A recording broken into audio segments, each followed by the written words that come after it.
Ito pong pagsambulat ng anomalya sa flood control. Ito po ay lumutang sa Blue Ribbon Committee. Yes! Bakit ko po na sinasabi sa inyo to? Mag-ingat po tayo. Meron pong tao na gustong humablot at gustong makuha na mapunta sa kanya ang kredito. What? Mag-ingat po tayo. Huwag po nating hahayaan. Napakatuso ng ating kalaban.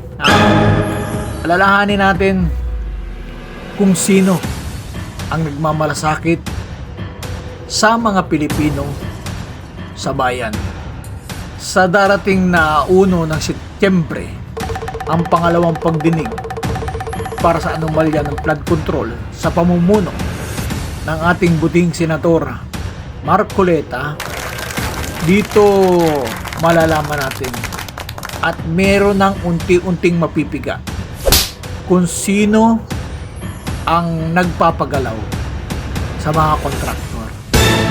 Lagi nating ilalagay sa isip, hindi titibay ang dibdib niyan kung walang sinasandalang pader. Yes! Maging maingat po tayo.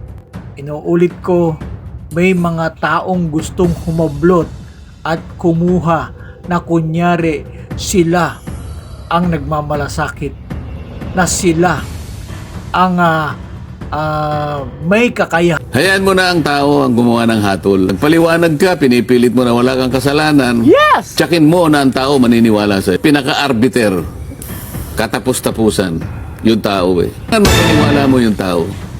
Kapag hindi naman naniniwala ang tao, lahat ng sasabihin mo, nagsayang ka lang ng laway. Kapag yung mga yung walang kasalanan, hindi mo naman dapat isali. Yung kaya nga yung pag-iimbestiga eh.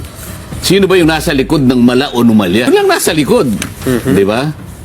Kung kayong lahat ay nasa likod, Yes! kayong lahat. Tama naman siya doon.